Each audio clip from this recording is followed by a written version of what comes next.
धन धन सतगुरु तेरा ही आसरा, धन धन सतगुरु तेरा ही आसरा। कम आश कांदा की है, दर गुरु वाला ना छड्डे। राह छड़ के कुराहे पेना, खावना है ठुड्डे। फड़ सबर सिदक दा कासा, ते अलख जगा के बह जा। दर दर्दे मंगने नालों, एक दर्दा होके बह जा। तेरा ऐसा सतगुरु दाता, जो मर्जी है सो ले जा। एक बार एक शिष्य ने किसी दूसरे शिष्य से पूछा कि मुर्शिद पर कितना विश्वास होना चाहिए। उस दूसरे शिष्य ने कहा कि ऐसे प्रश्न किए नहीं जाते, क्योंकि ऐसे प्रश्नों के उत्तर नहीं होते।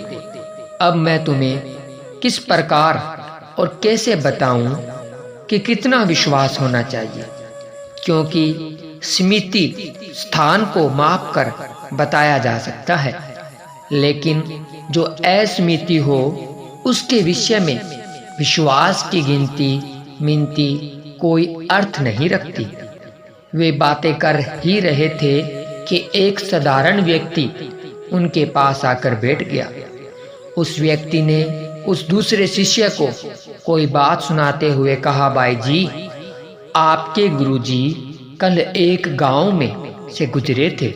मैं भी वहां किसी काम के लिए गया हुआ था।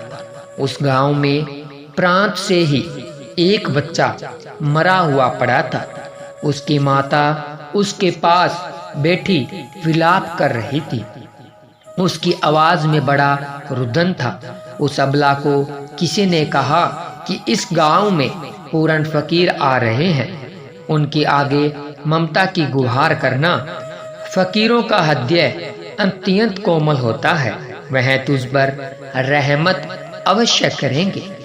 जब आपके सतगुरु उस मृतक बच्चे को जीवित करने के लिए अर्ज की, गुरु का हृदय पिघल गया और उन्होंने बच्चे की ओर देखकर आशीर्वाद दिया और कमाल हो गया कि उसका बच्चा जीवित हो गया। बच्चे को उठता हुआ देखकर माता अत्यंत प्रसन्न हुई और गुरुजी महाराज को दुआएं देने लगी। मैंने यह दृश्य अपनी आंखों से देखा है, मैं हैरान ही रह गया। इतना सुनते ही उस दूसरे शिष्य ने कहा, छोड़िए जी, कोई और बात सुनाओ। इतना सुनते ही पहला शिष्य दूसरे शिष्य पर नाराज हुआ और कहने लगा कि तुम क्या अपने सतगुरु के चमत्कार को सुनना नहीं चाहते, अथवा तुम्हें विश्वास ही नहीं आया। वह तीसरा व्यक्ति भी हैरानी से बोला कि तुम कमाल के शिष्य हो, तुम्हें तुम्हारे सतगुरु के कमाल की बात सुनाई, तुमने इस विषय में यह क्या कहा। इतना सुनकर वह दूसरा शिष्य थोड़ा सा मुस्कुराया, फिर गंभीर हो गया और कहने लगा कि मैंने यह इसलिए कहा था कि छोड़िए जी, कोई बात और सुनाए, क्योंकि यह तो मुझे भली भांति ज्ञात है कि मेरे मुर्शिद खुदा के लिए ऐसा कर देना कोई विशेष बात नहीं। मैं अपने सतगुरु को रब से कहीं आगे मानता हूँ और रब के प्रति लोगों का ख्याल है कि वह पल में सृष्टि की रचना करके उसे नष्ट करने की शक्ति भी रखता है, परंतु मेरा मुर्शिद तो रब से कहीं आगे है, अर्थात उससे अधिक शक्तिशाली है। यदि प्रभु सृष्टि की रचना पल में करके उसे नष्ट करने की शक्ति रखता है, तो मेरे मुर्शिद के लिए आपकी सुनाई बात कोई विशेष अर्थ नहीं रखती। वह क्या नहीं कर सकते। यदि तुम कह देते कि अमुक स्थान पर सारा नगर नष्ट हो गया है और तुम्हारे सतगुरु ने उस नगर पर अपनी एक दृष्टि डाली तो वह सारा नगर जीवित हो गया, तो मुझे फिर भी हैरानी नहीं होनी थी।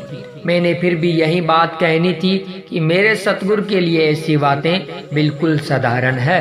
कोई और बात सुनाइए। यह बात आपके लिए आश्चर्यजनक हो सकती है, मेरे लिए नहीं। मैं ऐसी बातों को सुनने का आशिक नहीं। मैं तो आशिक हूँ केवल और केवल अपने प्राण आधार सतगुरु यार का और उनकी हर अदा का, उनके मीठे वचनों का। मेरा मुर्शिद वचनों के द्वारा मुझे चाहे झिड़के अथवा गालियां ही क्यों न दे, मैं वे सुनकर भी मस्त हो जाऊंगा। उनकी साधारण बातें मेरे लिए इलाही पैगाम से ऊपर की बातें हैं। उनका दर्शन ही मेरा सिमरन है। किसी ने उचित ही कहा है, मुझको फुर्सत नहीं मिलती है यादों से तेरी, जाने किस चीज को यह लोग खुदा कहते हैं। इतना सुनते ही उस तीसरे इंसान को कोई बात समझ नहीं आई, किंतु पहले शिष्य को पहले किए विश्वास संबंधी प्रश्न का उत्तर अवश्य मिल गया था। उसकी आंखें खड़ी की खड़ी रह गई और मुख से केवल इतना ही निकला, इतना विश्वास पाठक वृंद सच्चा पूर्ण सतगुरु समस्त शिष्यों पर एक जैसी दया मेहर बरसाता है, सबको दृढ़ विश्वास करने के अवसर एहसास करवाता है। अब आगे तो शिष्य का कर्तव्य है कि वह मिले अवसर और करवाए गए अनुभवों को किस प्रकार प्रयोग करता है। उन अनुभवों को का क्या परिणाम निकलता है अपने सतगुरु के प्रति। परिणामों को आधार मानकर अपने सतगुरु के प्रति विश्वास ही सतगुरु एवं शिष्य के मध्य एक पुल का कार्य करता है। स्मरण रहे, तनिक सा संदेह भी भविष्य में विश्वास में एक बहुत बड़ी दरार उत्पन्न करने का कारण बन सकता है। सतगुरु की हस्ती को अनावश्यक एवं सीमा से अधिक महत्व न देना। इस स्थिति में आकर कोई भी शिष्य अपने पैरों पर समय कुल्हाड़ी मार लेता है, अर्थात समय मुर्शिद से बेमुख होने के विषय में सोचने लगता है अथवा हो जाता है। इसके पश्चात दो जग के दृश्य आने आरंभ हो जाते हैं। सतगुरु पर किया गया पूर्ण विश्वास सब प्रकार की बंदगी से ऊपर है, क्योंकि बंदगी करते समय परिश्रम द्वारा नाम जप कर सतगुरु में से प्रभु के दर्शन हो जाने पर जो आनंद की अनुभूति होती है वर्णन से परे है।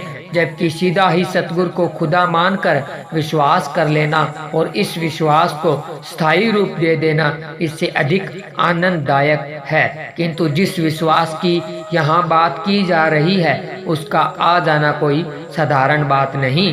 कह देना सरल है पर करना और मान लेना सरल बात नहीं। कठिन बात से भावार्थ है कि कोई अन्य व्यक्ति शायद कोई विघ्न न डाले जितना शिष्य का मन क्यों किंतु खड़ो कर देता है। यदि शिष्य को कड़कती धूप एवं तीव्र गर्मी की ऋतु में यह कहे कि देख भाई कितनी सुंदर चांदनी रात है और चारे तारे चमक रहे हैं और कितना शीतल मौसम है, शिष्य के विश्वास का यहाँ से पता चलता है कि वह क्या कहता है और क्या सोचता है।